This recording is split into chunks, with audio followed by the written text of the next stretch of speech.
And that's all there is to it, see? Yes, I see. Well, I don't know. say, listen, I gotta hurry to get back on Terracotta. It's you that's sailing, not me. Hurry up.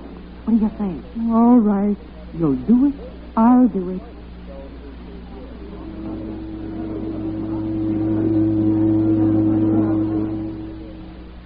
Today's radio play, Shipmates, is based on a most interesting story taken from the pages of next Sunday's issue of the American Weekly, the magazine distributed with all Hearst Sunday newspapers from coast to coast. In here, Mr. Barr. Sit down. That's it. Now, before our case is called, I think we ought to go through your testimony, just as I'll take you through it on the witness stand. Good. I don't want any slip-up, Colton. This is the first time anything like this has happened to me. We'll begin at the beginning. The clerk will ask you your full name. The Underwood Bar. That's right. Then I'll come over to you and I'll ask you what is your occupation. And being a millionaire who is no longer actively engaged in business, you'll say... Retired businessman. Exactly. Then I'll ask you where you were on the night of June 2nd. I was aboard the steamship Royal Castle. That was your first night out, I believe. Yes. Did you appear on deck during the evening? No. My health wasn't very good, and I remained in my cabin, having my meals served to me. I wanted rest and quiet. You remained in seclusion for the first few days of the voyage? Yes. It was about the third or fourth day out that I appeared on deck. What happened? The purser met me.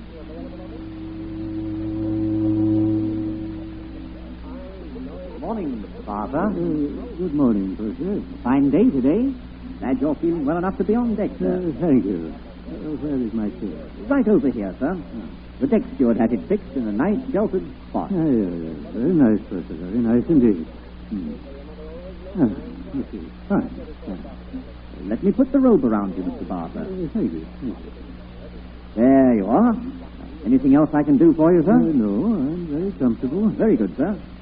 Just call me if you want anything, sir. Yes. Good morning, Mr. Barr. Yes? Why, good morning, Miss... have we met before? Oh, you don't know me, but I know you. Everyone knows G. Underwood Barr. You flatter me and put me at a disadvantage, Miss... Baker.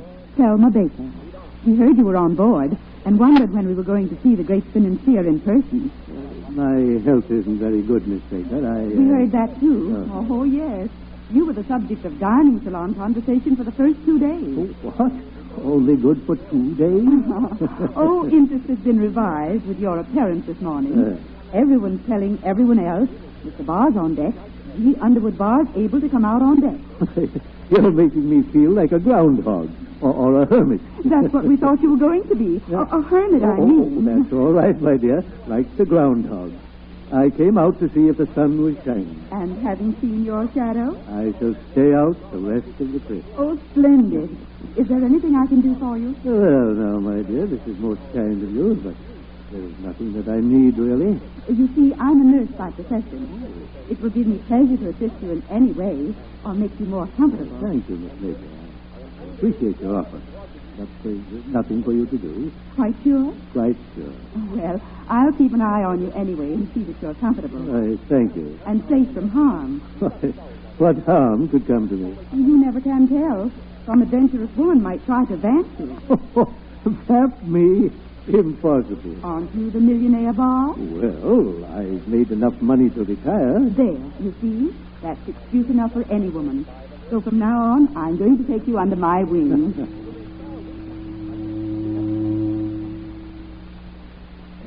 Miss Baker spent quite some time with you during the voyage. Yes. He brought me my tea or a new book now and then. Finally, as my health improved and my strength returned, he got me interested in the various activities for the entertainment of the passengers. One afternoon, as we were taking a stroll on the promenade deck,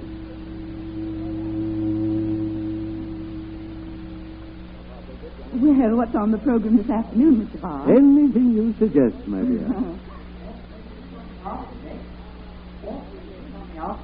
There's an idea. What's an idea? Horse racing on the after deck. Joining us, Mr. Barr? Why, I don't know. Of course he is, Mr. Purser. Mr. Barr is a great sportsman. Splendid. Come right this way, sir. Horse racing? On a ship? Of course. Look, there are the entries. Those wooden horses and jockeys lined up at the end of that oilcloth chart? Yes. How do they race? The purser rings his bell for the start. Then a passenger throws the dice. The black one stands for the horse. The white one tells how many spaces along the chart he is to be moved. Oh. The first horse to reach the finish line wins. Oh, I see. Oh, it's really quite thrilling. Indeed, I've never watched such a race. Oh, I almost forgot. You can place a bet on your favorite. A ticket costs $0.25, and if you pick a winner, it pays 5 to 1. Well. All bets paid. Wait a minute, Mr. Purser. Which number shall I take you to? 3 is my lucky number. 3 it shall be. Here's my bet, Purser. Number 3 to win. Right you are, sir. All bets placed. They're off in another fast race. Number 6, 1. Horse number 6 moves up 1 space, Mr. Barr. See? Yes. Number 2, 3. Darn it. Come on, number 3. Number 3, 1. Number 3 must have heard you. Number 5, 2. Number 6, 1. Oh, come on, number 3. You ought to encourage your horse, Mr. Barr. Right. Come on, number 3. That's it. Number 3, 5. 5 places. That brings us out in the field and into the open, Mr. Barr. Number 5, 4. Oh, that's not so good. Come on, number 3. Number 3, 1. Good old number 3. He sure heard his master's voice. Number 6, 1. Horse is just coasting now. Number 3, 5. Is that so? Coasting, is he? 12 spaces, 3 more, and he's the winner. Come on, number 3. That's right. Number 5, 6. Oh. Oh, number 3 and number 5 are tied. Here's the decision. Number 2, 1. Oh, the suspense is awful. Come on, number 3. This will tell the story. Number 6, 2. Here comes the winning spurt. Number 1, 5. Number 5's ahead. Oh, we've lost. No. Number 1 gets moved 5 spaces. 5 and 3 stay where they are. Oh, yes, of course. Goodness, I'm so excited. Me too. 4 spaces for number 3. Oh, well. Number 3 is the winner. Congratulations, Mr. Barr. Thank you. This is the first time I ever won anything. Oh, here's your winning. Which number will you take this Oh, time? none. I think I'll retire at the height of my career. It's a habit I have. I'm sorry to hear that. You're off to a winning start this Oh, afternoon. no. Place your bets on the next race. Well, what are you going to do with your winnings, Mr. Barr? Can't you guess? Don't tell me you're going back into business. Well, no. But since the winning number was your suggestion, I'm going to get you something at the souvenir stand. Why, Mr. Barr. Don't say another word. I insist on getting you a little memento. Am I refusing it?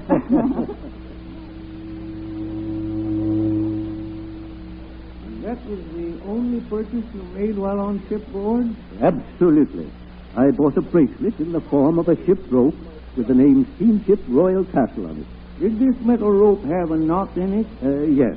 The knot formed a sort of bow, and across it was the name of the ship. This knot was an ordinary seaman's knot? Yes.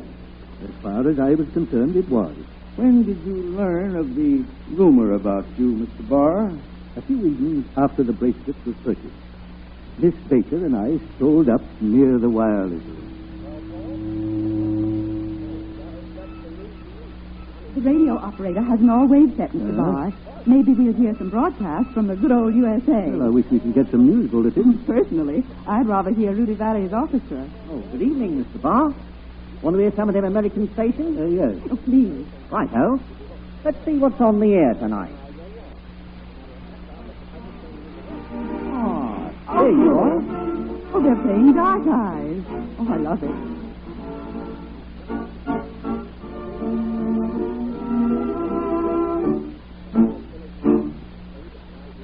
This is Station 3XAL, Bombers, New Jersey. Before signing off, we'll give you the latest news flashes as issued by the radio press. Here we are. News bulletin. Many thousands were killed or injured today when another earthquake took its toll in northern Japan. Oh, how terrible. President Roosevelt outlines a new policy as he struggles to hold the industries under the code. Good. And here's a flash from mid-ocean. Cupid has again proved his marksmanship if the report received today is true. On board the steamship Royal Castle, speeding back to New York from a West Indian cruise, are a happy couple engaged to be married. What's this? Let's go, shall we? No, I want to. Miss Selma Baker, pretty New York nurse. Why, that's you. And G. Underwood Barr, corn plaster king. Yeah, what's this all about? Silver bracelet fashioned like a rope tied with a true lover's knot is said to be the token of the engagement. Why, of all Now, the... as Babe Ruth seizes his wife. Of all the preposterous nerve. I say congratulations. How dare they say such things? It's utterly ridiculous. Miss Baker, I won't have our names linked in any such silly manner. Why, Mr. Barr, I do believe you're angry. Of course I am. This is the first time I've heard of any such report. How could the news people make such an unfounded statement? Unfounded?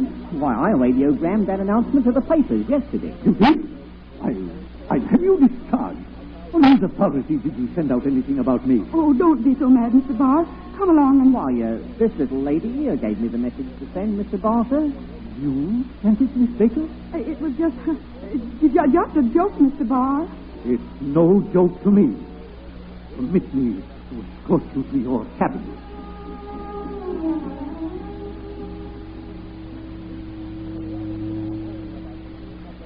And from that time on, you avoided the society of the young lady in question. I most certainly did. When we landed in New York and I was served with papers suing me for breach of promise, I was hounded for words. The whole thing is a ridiculous mistake. At no time did you propose marriage to the young woman? No, never. You didn't make love to her? I did not. She states in her affidavit that you called her my dear and showed great affection for her. I called her my dear just as you call any pretty young woman, or younger than yourself, my dear. And that's our defense, Mr. Barr. Too bad you haven't any witnesses. It's going to be tough bucking a pretty young woman in that courtroom. Perhaps she won't appear. Why do you suppose she's sued? Of course she'll appear. And all dressed up in her best bib and tucker for the camera boys. Now, come in. Miss Baker, the defendant. See here, young lady. Mr. Barr, oh, my lawyers are out there now asking that it be thrown out of court. What? Let me get out there. Miss Baker, you know there never was any ground for a breach of promise. How could you choose? I know, Mr. Barr. I'm terribly sorry. Believe me, I am. But I had to have money to get my kid brother out of a jam. What? He got mixed up with some gangsters. He knew you were going to be on the Royal Castle, and it looked like the best way to get the money. But you're dropping the suit. How are you going to get the money now? I don't have to get it now. You mean your brother's out of his difficulties with the criminals? Yes. They shot him down last night.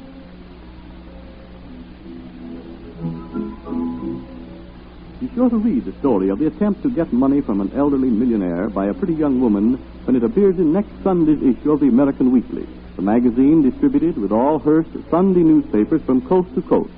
It will be found under the title, Vamped by an Adventuress on Shipboard. This is Wentworth announcing and turning the microphone over to your own announcer.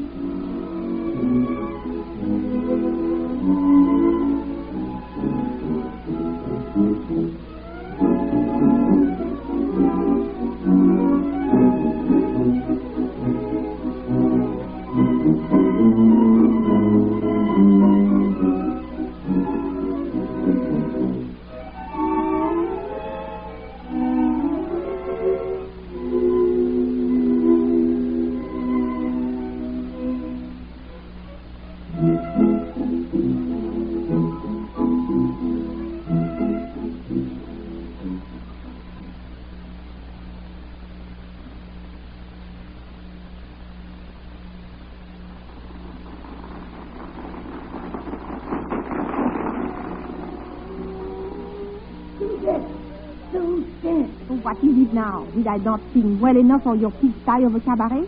How dare you call this cabaret a pigsty? How dare you call this pigsty a cabaret? Enough of such talk. Why you should have this great honor conferred upon you is more than... Honor? What are you talking about? His Excellence wishes me to bring you to his table. And who is His Excellence? Yeah, stupid. Where have you been all evening?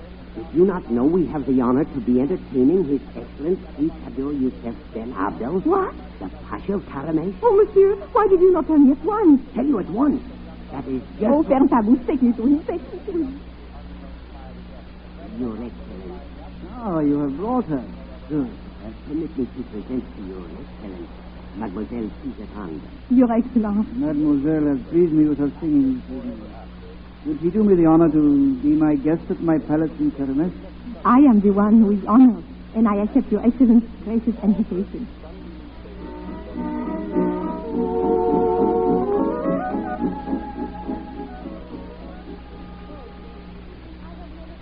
Today's radio play, Oasis of Love, is based on a most interesting story taken from the pages of next Sunday's issue of the American Weekly, the magazine distributed with all Hearst Sunday newspapers from coast to coast. And now we come to the central square of Karamesh. It is called the meeting place of the dead. How strange, Your Excellence. Strange, mademoiselle? Yes, you call it the meeting place of the dead when it is so full of life. Snake charmers, jugglers, fire eaters, clowns. I suppose that is strange to European ears. But you forget it was named many years ago. Ah, oui, true. Time changes many things, Your Excellence. Your Excellence, Mademoiselle? what is that man doing with the tambourine? Oh, that is Ahmed Ali, the most famous storyteller in Morocco. He's about to tell a story, and he's announcing the fact with the tambourine. A story? Oh, I want to hear it. Inshallah, I will tell you the story of the foolish Sultan. A favorite story of ours. Indeed. Once, in the old time, there was a sultan who had a very beautiful wife. He gave her everything her heart desired. Whatever she asked for, the sultan saw that her wish was fulfilled. One day, his favorite wife said to the sultan, "Bring me a covering for my couch." He brought her one. She threw it away. "This is no good," she said. The sultan was troubled. "What shall I bring thee then?" he asked. "Bring me one of silk," the wife replied. So the sultan went and returned with the finest silk coverlet that could be found in all the land. He had his slaves spread it over the wife's couch. He expected her to be greatly pleased with such a beautiful covering. But she only glanced at it and said, "No, it will not do." The sultan was astonished, but he wished to please his beautiful favorite. "If this will not do, what wilt thou have?" And the wife answered, "Bring me a covering of feathers." So the sultan sent for all the birds of the world. He wished to pull out their feathers to make a bed covering for his wife. The birds came, but there was one bird that stayed away until sundown. It was the owl. Now the sultan lived in a time when the birds could talk. So he asked the owl, "Why did you not come this morning?" And the owl replied, "My lord, I have been counting over the men and the women, and counting over the days and the nights." Then the sultan asked, "Which are more in number, the men or the women?" And the owl answered, "The women are more in number." "Which are more in number, the days or the nights?" continued the sultan. To which the owl replied, "The days are more in number." The sultan was surprised. "Why are there more days? Tell me, is there not one night for each day?" And the owl said, "My lord, the nights when there is a moon, we owls count as days." "But," asked the sultan, "in the case of the men and the women, does not every man marry a woman?" The owl blinked solemnly. "My lord, the man who follows the advice of a woman is a woman." That is the way I have heard the tale from the great ones, and so I tell it to you. Inshallah! Oh, that is very interesting. Oh, it is only a story. Oh, certainly it is only a story, but still it is very interesting. Oh, tell me, Your Excellency, what is this Booth beer I've heard so much about? Booth beer. Do not mention Booth beer to me. Oh, I did not know. Forgive me, Your Excellency. Forgive me, Mademoiselle, that was not your fault. It is only that Mulay al-Hasrin, that child of evil one, with his boots there, collects more money than I can here in Karamis. Is there nothing you can do about it? Nothing. Boozbeer is outside my province of Casablanca. There, in white, shining plaster houses, with grilled windows, towers, and archways, there Mulay al-Hafram has established an entertainment center with tattooed daughters of Islam, skilled in the ogle of a roguish eye. And do they have a gaming casino there, too? No. Dancing, gaming, and the weed that gives pleasant hours of dreams are forbidden. I am surprised at your excellence. Surprised at me, mademoiselle? Why? Oh, you get so angry at the mention of Bouzbeer and are jealous of it, yet you do nothing about it. What is there to be done? If it were within my province... Let Mulay el-Afrin have his Bouzbeer, your excellence. What is to prevent you from establishing your own pleasure city? A pleasure city of my own? A city built of marble instead of plaster, surrounded by waving palms, perfumed by rose gardens. Oh, wonderful. I can see it now. Each pavilion will be a palace in miniature. Yes. With painted ceilings, walls hung with mirrors, and costly drapery. Marvelous. Column with mosaics, arches filled with flowers. Beautiful. Gardens gay with the song of birds, fountains and baths scented with rose water. Oh, your excellence, you have the foresight of genius. I am sure Bouzbeer fades to nothing by comparison. Oh, my city of pleasure shall have thousands of dancing girls and entertainers from all over the world. The tourists will flock to Karamis to see my oasis of love. Then your only opposition will be the gaming tables of Tangier. I shall attend to that. I shall open a casino like your Monte Carlo, where my guests can play roulette. And I'll open the greatest cabaret in the world. I'll be... Oh, but enough of this daydreaming. It cannot be done. Cannot be done. With all the power your excellence has, such a marvelous center cannot be established. No, it is impossible. But why? The treasury has not enough money. Oh, surely you can get the resident general to use his influence and have his government lend you the money. No, the resident general would not trust me. But I have it. He would trust you. Me? You are one of his countrywomen. If you suggested to him, he might do it. Oh, but your I excellence... will give you 50,000 francs with which to retain his influence. Oh, and what will you give for mine? Whatever you ask. Well, all I ask is to be made the star of your cabaret in the city of pleasure. I do not know of any reason why that should not be so. So bien. And as soon as you give me the money, I shall see the resident general. And then...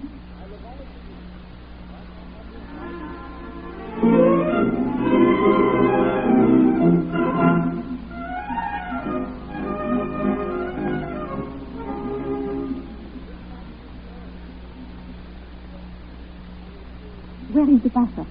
Pasha not here. When will he return, Kabira? I have news for him. Pasha return when he returns. You see the general, what he say? Oh, you know where I went. Yes. Pasha tell me. Pasha tell all to his favorites. Well, the resident general approved the plan for the city of pleasure. The money should be ready very soon. Good. That makes Pasha glad. Make me glad. That makes us all glad. The city of pleasure will be the most beautiful city in the world. Inshallah.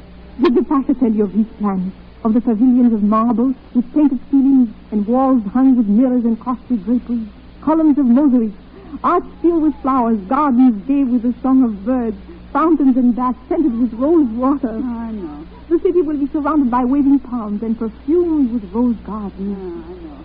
Oh, I suppose you women of Morocco are so used to things like that, it doesn't interest you anymore. But to a European woman, oh, a place like that is paradise. City will be beautiful. It will be famous, Kabira. Famous, do you understand? People will come in great numbers from Europe, Asia, from all over the world. Money will flow into the treasury like water. Money. Can buy more clocks. More clocks? But, Kabira, you have your harem filled with clocks now. Look, tall ones, short ones, round ones, square ones, and none of them running. What do you want with more clocks, huh? Look nice. All gold. Make nice noise. Click, click, click, click. Oh. When stop, make good place, put things away, see? Oh, Saint Mary. This is the first time I have seen a grandfather clock used for a clothes closet. All fools. Need more place. More money buy more clocks. Well, everyone to his taste, Kabira. Oh, do you know what the city of pleasure will bring me? I shall be the star of the cabaret. No. Yes, the Pasha told me I would. He told you. But you will not be chief entertainer. Why not? City of pleasure, Morocco City. Chief entertainer will be Morocco girl. What? They're but red like native girls, not white-faced girls. Pasha says he make mistake. He changed mind. You're sure that Pasha has changed his mind? Yes. I am not going to be soft.